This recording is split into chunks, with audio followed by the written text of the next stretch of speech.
Unit 1.4.1 इसमें दो टेंसों का कॉम्बिनेशन है, present continuous and present indefinite.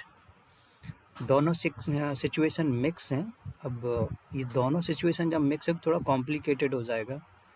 इसके बाद पता करेंगे कि कौन सी सिचुएशन में हमें किस वर्ब की फॉर्म का यूज़ करना है, प्रेजेंट कॉन्टिन्यूस का यूज़ करना है या प्रेजेंट इंडेफिनिट का यूज़ करना है। चलिए स्टार्ट करते हैं। पहला जो सेंटेंस है आपका ऑलरेडी डन है। तो are you hungry, do you want something to eat. ये वॉन्ट है आपका प्रेजेंट कॉन्टिन्यूस में यूज नहीं होगा। स्टेट वर्ब है, नहीं जाएगा। सेकंड है आपका don't put the dictionary away, यहाँ से डिक्शनरी मत उठाओ, यानी डिक्शनरी यहाँ से मत ले जाओ। आई एम यूजिंग इट, तो इसका अब वो ये कह रहा है कि यहाँ से डिक्शनरी मत ले जाइए, यही रखी रहने दीजिए। तो don't put the dictionary away, I am using it. तो यूज़ जो है आपका प्रेजेंट कॉन्टिन्यूस में यूज़ हो जाएगा। और सिचुएशन ये है कि अभी वो यूज़ कर रहा है, इसीलिए बोल रहा है कि डिक्शनरी को यहाँ से मत उठाइए, यानी मत ले जाइए, मैं अभी इसको यूज़ कर रहा हूँ। तो ये प्रेजेंट कॉन्टिन्यूस में जाएगा। इसका सेंटेंस होगा आई एम यूजिंग इट, यानी I am using the dictionary, so don't put the dictionary away. Is that clear? Next third example है आपका, don't put the dictionary away, I need it, मुझे इसकी ज़रूरत है। नीड आपका present continuous में use नहीं होगा। ये ऑलरेडी आपका यूनिट 4 आप स्टडी कीजिए पहले, इसके बाद उसकी एक्सरसाइज कीजिए। जो वीडियो हमने ऑलरेडी बना के अपलोड कर दिया है, तो पहले वो स्टडी करें, इसके बाद आपको ये एक्सरसाइज समझ में आएगी। इसमें नीड है आपका, दो प्रेजेंट कॉन्टिन्यूस में यूज़ नहीं होगा, इसलिए हम यहाँ नीडिंग नहीं करेंगे। तो इसका यूज़ होगा आई नीड इट, मुझे इसकी ज़रूरत है। ये नहीं होगा I am needing it, ING नहीं लगाना, कॉन्टिन्यूस में नहीं ले जाइए। नेक्स्ट है आपका हु इज़ दैट मैन, वो आदमी कौन है। And what does he want, present indefinite में जाएगा, वांट का यूज़ नहीं होगा प्रेजेंट कॉन्टिन्यूस में, इसीलिए ये प्रेजेंट इंडेफिनिट में चला जाएगा। वो आदमी कौन है, वो क्या चाहता है, what does he want. Fifth आपका है हु इज़ दैट मैन, वो आदमी कौन है, वहाँ पर वो व्यक्ति कौन है, और लुकिंग, और हमारे तरफ क्यों देख रहा है, तो why is he looking at अस।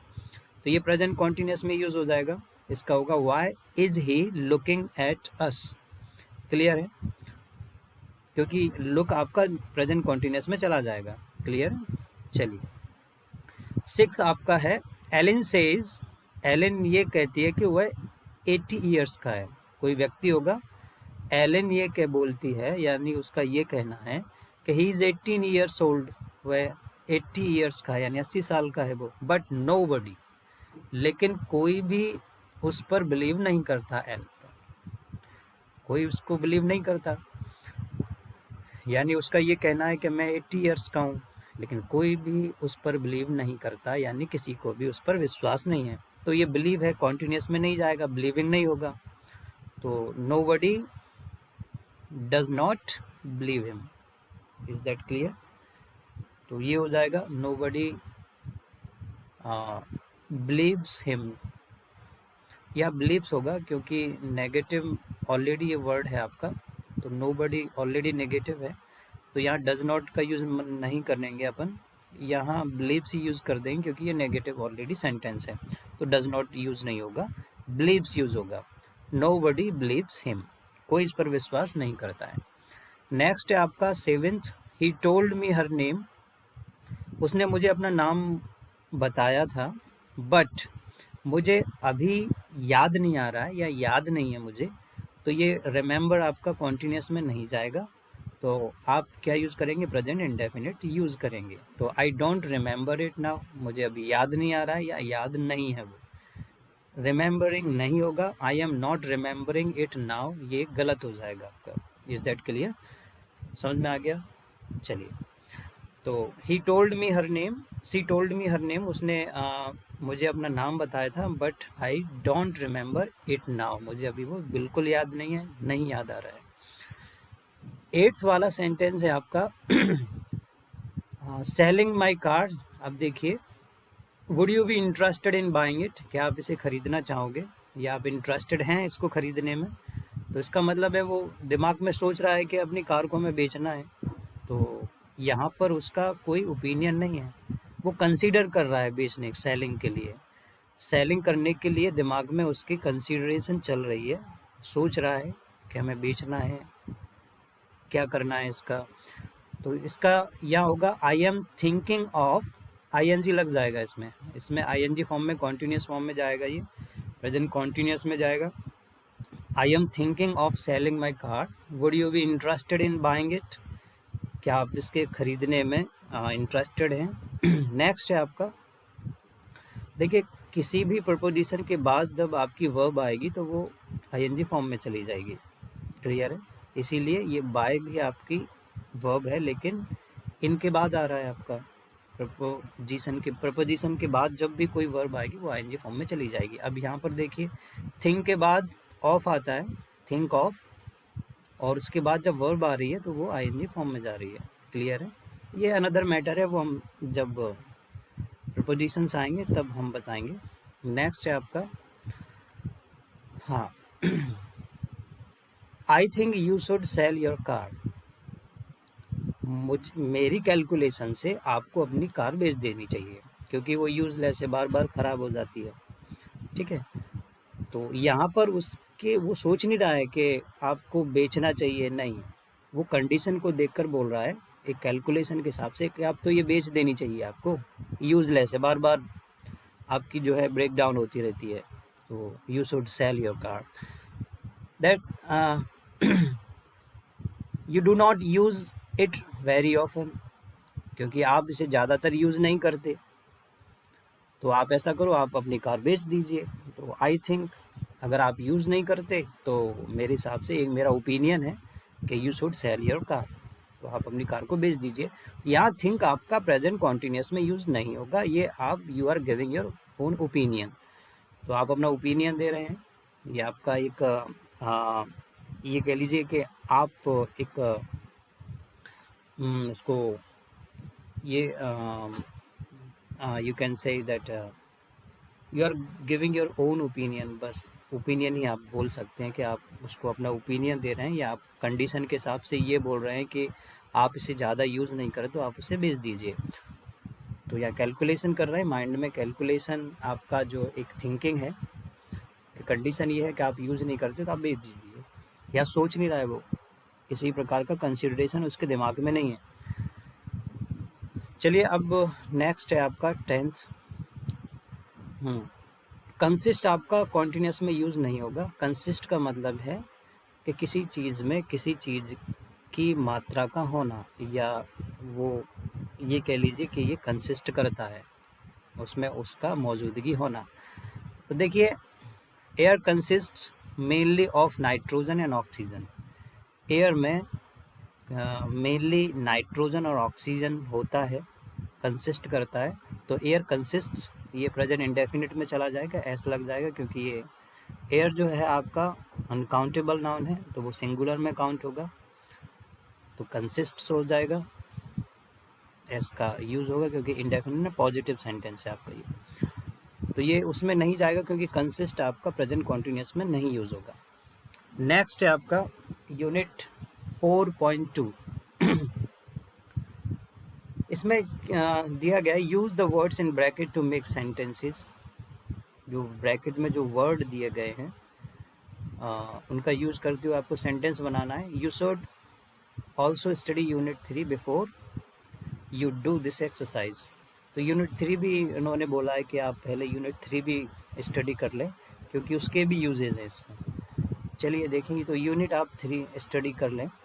चलिए फर्स्ट है आपका, ये थोड़ा सा उदास लग रही है लड़की, थोड़ा सा उसका फेस से ये लग रहा है कि उसको कुछ प्रॉब्लम है, उदास है, कोई प्रॉब्लम है उसको। तो ये दूसरी जो लड़की है वो बोलती है you don't seem very happy today, आज आप जो है खुश नहीं दिख रही हैं या खुश नहीं लगती हैं, ठीक है। तो ये आपका सीम जो है प्रेजेंट कॉन्टिन्यूस में यूज़ नहीं होगा, तो कॉन्टिन्यूस में यूज़ नहीं होगा तो हमें प्रेजेंट इंडेफिनिट में यूज़ करना पड़ेगा। You don't seem very happy today, clear है। नेक्स्ट एग्जांपल है आपका सेकंड, अब ये देखिए, ये दिमाग में कुछ सोच रहा है किसी के बारे में, इसके दिमाग में कुछ चल रहा है, उसके फेस से ये पता पड़ रहा है कि he is considering something about. तो ये लड़की पूछती है व्हाट आर यू डूइंग, क्या कर रहे हो। तो ये सेंटेंस आपका यहाँ होगा, ये क्वेश्चन पूछ रही है व्हाट आर यू डूइंग, क्या कर रहे हो। तो ये व्यक्ति बोलता है कि be quiet I am thinking. तो इस ये होगा आपका I am thinking, I think नहीं होगा, कोई अपना ओपिनियन नहीं दे रहा है, वो दिमाग में उसके कोई बात चल रही है या कोई विचार चल रहे हैं, तो किसी चीज़ के बारे में सोच रहा है। तो यहाँ पर थिंकिंग हो जाएगा आपका। बी क्वाइट कि शांत रहो, डिस्टर्ब मत करो, आई एम थिंकिंग मैं सोच रहा हूँ कुछ, यानी थोड़ा विचार कर रहा हूँ। थर्ड है आपका, अब ये जो क्वेश्चन है इसमें बिलोंग का यूज़ किया गया है, बिलोंग भी प्रेजेंट कॉन्टिन्यूस में नहीं जाएगा। तो इसने क्वेश्चन पूछा है कि who does this umbrella belong to, who does this umbrella belong to, ये अम्ब्रेला किसका है। तो who does this umbrella belong to, ये अम्ब्रेला किसका है भाई, ये किससे बिलोंग करता है, तो बिलोंग का यूज़ नहीं होगा। इसने बोला है आई हैव नो आइडिया, मुझे नहीं पता वो किसका है। Is that clear. तो ये भी प्रेजेंट कॉन्टिन्यूस में नहीं जाएगा, इसीलिए प्रेजेंट इंडेफिनिट में ही यूज़ होगा ये। हाँ, ये who does this umbrella belong to. Next है आपका, ये डिनर की स्मेल से इसको ये पता पड़ रहा है कि भाई खुशबू बहुत अच्छी है इसकी। तो the dinner smells good, smelling नहीं होगा क्योंकि स्मेल आपका जो है प्रेजेंट कॉन्टिन्यूस में नहीं जाएगा, कि the dinner is smelling good, ये नहीं होगा। उसकी खुशबू अच्छी है, ऐसा नहीं है कि अभी हो रही है और थोड़ी देर बाद वो वैसी नहीं रहेगी, उसकी खुशबू है तो है, वो स्टेट है। तो ये भी है आपका, इसकी खुशबू बड़ी अच्छी आ रही है। तो the dinner smells good, smelling नहीं होगा, प्रेजेंट कॉन्टिन्यूस में नहीं जाएगा।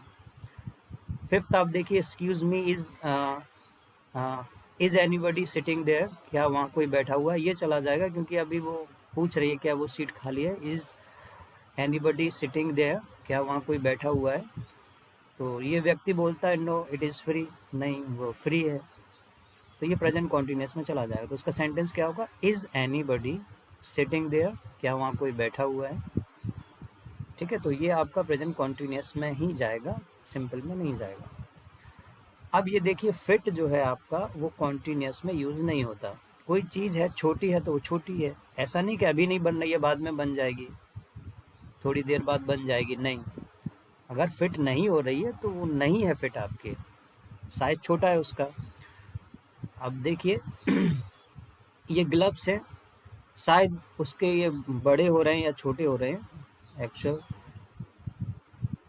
तो these gloves do not fit me, इसका क्या सेंटेंस होगा, these gloves do not fit me, यानी ये ग्लव्स मुझे नहीं बन रहे हैं। ठीक है ना, फिटिंग नहीं होगा क्योंकि फिटिंग आपका जो है, या तो आप कोई चीज़ किसी को फिट कर रहे हैं यानी अटैच कर रहे हैं तो वहाँ यूज़ हो जाएगा। लेकिन ये जर्नल में साइज़ छोटा है तो वो हम फिट नहीं हो रहे हैं, यानी फिट नहीं है, कहने का मतलब ये है। तो यहाँ आप कॉन्टिन्यूस में यूज़ नहीं करेंगे उसको। तो these gloves do not fit me, is that clear, they are too small, वो बहुत छोटे हैं। अब आ जाइए एक्सरसाइज नंबर 4.3 पर। इसमें क्या कहा गया है कि are the underlined verbs right और रॉन्ग। ये जो अंडरलाइन जो वर्ब हैं एवरी सेंटेंसेस में, ये सही हैं या गलत हैं। अगर ये सही है तो ओके है, वहाँ पर कोई प्रॉब्लम नहीं है। अगर नहीं है तो हमें वो सही करना है, यानी फिर दूसरा ही ऑप्शन है प्रेजेंट। अगर इंडेफिनिट में यूज़ है तो कॉन्टीन्यूस में होगा, कॉन्टीन्यूस में तो आपका सिंपल में होगा। चलिए देखिए, Nikki is thinking of giving up her job, ये सही है आपका, वो अपनी जॉब को गिव अप करने के बारे में सोच रही है, छोड़ूं या ना छोड़ूं। सेकंड है are you believing in God, ये गलत है क्योंकि बिलीव आपका कॉन्टीन्यूस में नहीं जाएगा।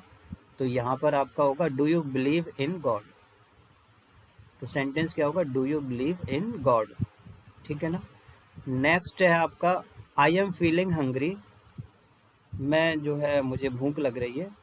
Is there anything to eat, अब फील आपका जो है प्रेजेंट कॉन्टिन्यूस में आई एम फीलिंग हंग्री, ये भी सही है। और दूसरा कंडीशन है ही नहीं, बस आई एम फीलिंग हंग्री होगा, is there anything to eat, तो ये भी चला जाएगा प्रेजेंट कॉन्टिन्यूस में, फील आपका कॉन्टिन्यूस में जा सकता है। तो यहाँ पर ये ओके है, कोई प्रॉब्लम नहीं है इसमें। नेक्स्ट है आपका दिस सॉस इज़ ग्रेट, ये सॉस अच्छा है, बहुत अच्छा है। इट टेस्ट रियली गुड, तो यहाँ टेस्ट आपका जो है ये आपका कॉन्टिन्यूस में नहीं जाएगा, प्रेजेंट इंडेफिनिट में जाएगा, तो इट टेस्ट्स हो जाएगा। यहाँ पर टेस्ट में एस ऐड हो जाएगी, ये कॉन्टिन्यूस में नहीं जाएगा। इसमें हम आई एन जी हटा देंगे, ये इज़ हटा देंगे और एस का एस ऐड कर देंगे, ठीक है ना, तो प्रेजेंट इंडेफिनिट में जाएगा। नेक्स्ट है आपका fifth, I am thinking this is your की, ये गलत है, ये एक उसका कैलकुलेशन है, ओपिनियन है, या आप ये कह लीजिए कि वो गैस कर रहा है। आई थिंक मेरे हिसाब से ये तुम्हारी की है, उसके एक्सपीरियंस से उसको ऐसा लगता है कि आपकी चाबी है ये, तो I think this is your की, इज़ दैट क्लियर। या कोई सोच नहीं रहा है कि मैं सोच रहा हूँ ये भाई किसकी चाबी है, नहीं, I think this is your की, मेरे हिसाब से शायद ये आपकी चाबी है, एम आई राइट, क्या मैं सही हूँ, तो ये आपका जो है गलत है, इसमें होगा आई थिंक, इसमें क्या होगा I think this is your की, एम आई राइट। तो ये आपका एक्सरसाइज हो गया। नेक्स्ट है आपका 4.4, लास्ट एक्सरसाइज इसका, complete the sentences using the most suitable form of be, use is are am being, यानी बी की जो फॉर्म है, ये बी जब प्रेजेंट में यूज़ होगा तो इज आर एम में इज आर एम की फॉर्म में यूज़ होगा, पास्ट में यूज़ होगा तो वॉज वर्क के फॉर्म में यूज़ होगा, फ्यूचर में विल बी शैल बी का यूज़ हो जाएगा। तो यहाँ पर आपका जो है उन्होंने बोला है कि कंडीशन के हिसाब से आपको या तो बी रखिए, इज आर एम का यूज़ कीजिए, यूज़ इज आर एम और बीइंग यानी कॉन्टिन्यूस में, यानी अगर वो सिचुएशन आपकी टेम्परेरी है, यहाँ एक्टिंग की बात चल रही है, जो हम ऑलरेडी लास्ट आपके जो सेक्शन, इसके पहली जो यूनिट है लास्ट सेक्शन, बीइंग मतलब ही इज़ एक्टिंग, तो उससे रिलेटेड है ये फ्रेज। वेयर पॉसिबल, जहाँ ज़रूरत हो तो हम ये वाला फ्रेज यूज़ करेंगे, अदरवाइज हम केवल इज आर एम का ही यूज़ करेंगे, सिंपल, अगर वो एक्चुअल में है। चलिए देखिए, I can't understand why he is being so selfish, मुझे समझ में नहीं आ रहा है कि वो इतना सेल्फिश क्यों हो रहा है। He is not usually like that, actual में वो ऐसा है नहीं है, सामान्यतः ऐसा है नहीं है। नेक्स्ट है, अब देखिए इसमें कुछ क्लू आपको पता पड़ेंगे, आपको कुछ क्लू से आप गैस कर लेंगे कि ये एक्चुअल में सिचुएशन आपका टेम्परेरी है या एक्चुअल में है ऐसा। तो इसमें ये जो लास्ट का है, आई वंडर वाई, यानी मुझे समझ में नहीं आ रहा है क्यों, तो इसका मतलब ये है कि वो टेम्परेरी है। अब देखिए, Sarah is being very nice to me at the moment, आज बड़ा सहारा मेरे प्रति बड़ा अच्छा व्यवहार कर रही है या बड़ी अच्छी हो रही है, वैसे तो हमेशा जो है बदतमीजी से बात करती है या थोड़ा सा र्यूड बिहेवियर है उसका, लेकिन आज बड़ा पोलाइट है हमारे लिए। तो Sara is being very nice to me at the moment, इस समय यार बड़ा कुछ तो गड़बड़ है। आई वंडर वाई, यानी समझ में नहीं आ रहा है क्यों कर रही है ऐसे, या तो कुछ चाहती है या मुझे जो है कहीं फंसाना चाहती है, तो ये टेम्परेरी है आपका, इसमें बीइंग यूज़ कीजिए। Sara is being very nice to me at the moment, इस समय वो बड़ा अच्छा मतलब बिहेव कर रही है। यू विल लाइक सोफिया, अब उसने ये बोला है कि सोफिया आपको पसंद आएगी, यानी वो बड़े अच्छी पर्सनैलिटी है, आप उसे पसंद कर लेंगे। वैन यू मीट हर, जब आप उससे मिलेंगे तो उसके बिहेवियर से आप उसे अच्छा लगेगा आपको, तो that means she is very nice. तो यहाँ पर इज़ का यूज़ होगा, बीइंग नहीं होगा, क्योंकि वो जर्नल में आप बोल रही है कि जब आप उससे मिलोगे, कोई भी उससे मिलेगा या आप उससे मिलोगे तो आपको ऐसा नहीं लगेगा कि वो बेकार है, अच्छा बिहेव है उसका, यानी अच्छा बिहेव करती है। तो ये सी इज़ वेरी नाइस, तो एक्चुअल में वो ऐसा है। नेक्स्ट आप देखिए, you are usually very patient. अब सामान्यतः वैसे तो आप बहुत सब्र रख लेते हैं, इसका ये कहने का मतलब ये है कि सामान्यतः आपको हर चीज़ में सब्र होता है, लेकिन आप अनरीजनेबली जो है 10 मिनट्स और ज़्यादा जो है वेटिंग करने में क्यों अनरीजनेबल हो रहे हैं? तो why are you being so unreasonable? Why are you being so unreasonable about waiting 10 more minutes? तो कहने का मतलब ये कि वैसे तो आप बड़ा पेशेंट रहते हैं, नो प्रॉब्लम, आप वेट कर लेते हैं, लेकिन इस समय आप बेसब्र क्यों हो रहे हैं? अनरीजनेबल, यानी क्यों आप इतने उतावले हो रहे हैं या क्यों आप इतना टेंशन ले रहे हैं 10 मिनट और इंतज़ार करने के लिए? वैसे तो आप 1-1 घंटे इंतज़ार कर लेते हैं, नो प्रॉब्लम, बड़ा पेशेंस है आप में, और इस समय आप जो है इतना ज़्यादा क्यों जो है परेशान हो रहे हैं? तो why are you being so unreasonable about waiting 10 more minutes? Is that clear? ये समझने की कोशिश कीजिए, यानी ये सिचुएशन ऐसी है। नेक्स्ट है आपका, why isn't Steve at work today? वो एक्चुअल में आज काम पर नहीं है, तो कोई व्यक्ति बीमार होगा इसीलिए वो काम पर नहीं होगा, ऐसा नहीं कि वो एक्टिंग कर रहा हो। तो सिचुएशन आपकी है काम पर नहीं है, तो he is ill. Is he ill question है आपका, इज़ का यूज़ होगा क्वेश्चन में। इज़ ही इल, क्या वह बीमार है? तो स्टीव आज काम पर क्यों नहीं है, क्या वह बीमार है? तो ये आपका एक्चुअल में कंडीशन है, पूछ रहा है वो। ये आपका फिनिश हो गया। इसके बाद की जो यूनिट है, unit number 5, past indefinite. Past का यूज़ किस किस कंडीशन में किया जाएगा वो इसमें हम स्टडी करेंगे।